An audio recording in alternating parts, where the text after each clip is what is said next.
I feel like it should be a mutual thing. Well, yeah, I know. Yeah, it should be a mutual discussion. Obviously, nobody should be forced. But what I'm talking about is if somebody is changing their last name, then even if we're talking about a woman who's never going to work outside of the home, she's never going to provide financially, I think that her last name is the one that should be used and passed down to the children. If they want everyone to have the same last name, then she is the one who will be giving birth to their children if they have children. And the work that the labor that she provides to the family, I think it would be a great way to honor her by passing down her last name to her husband, giving it to her husband and passing it down to her descendants. I mean, the same way goes on the father's side. He has to make himself as healthy as possible to give himself healthy sperm. Yeah. Yeah, so what difference does it make it when a woman gets pregnant Well, when the child is already in the obviously, testicles? obviously, pregnancy is a lot more involved than Yeah, that's what you guys were designed to do. and you guys were designed to make sperm, so I don't know what the point is. It's We were still designed hold on, to hold breed on, hold on, multiple hold women. on. Like, It is still a life risking endeavor every time she conceives, and whether she's born to for it or not, it's still risky, and it still takes 40 up to 40 weeks of how's it risky? What are you risking? her life, Yeah, how? because it's dangerous. It is more What? dangerous Wait, than construction. It is more dangerous than being deployed in the military. So she is risking her life to give birth to her children. She's risking her life when she conceives a child, even if she does not carry it to term. Women die unalive with pregnancy complications, and the baby unalives with them as well because the baby's not even viable.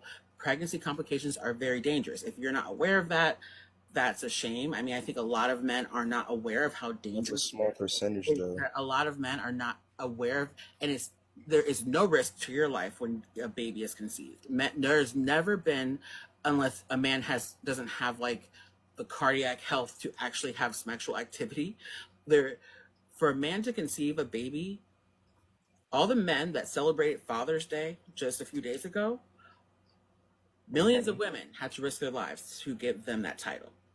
They had Smex one time and they had a baby. She had And whose Smex fault one is that? okay. She had Smex one time and then she had to be pregnant, give birth, and then still do usually most of the child rearing. So that is why.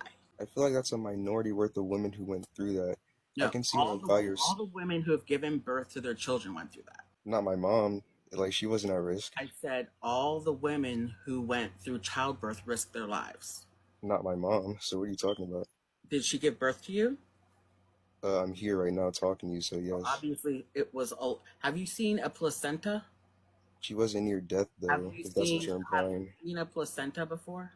No, Yeah, I'm sure. So if you look it up, it's quite gruesome. So prepare yourself. creative comeback. But that is what it has to after the baby comes out. That has to be removed from the uterus, which I hope you know what that is as well.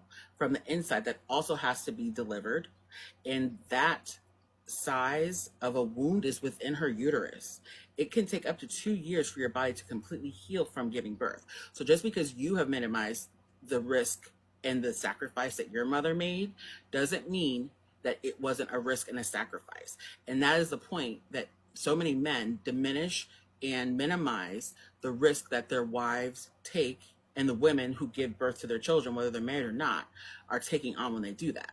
And that is the point, that you guys don't appreciate women. And that is why I think that women should pass on their names to their Hold your husbands. horses, hold your horses. I'm still talking. Thank you for the heart me.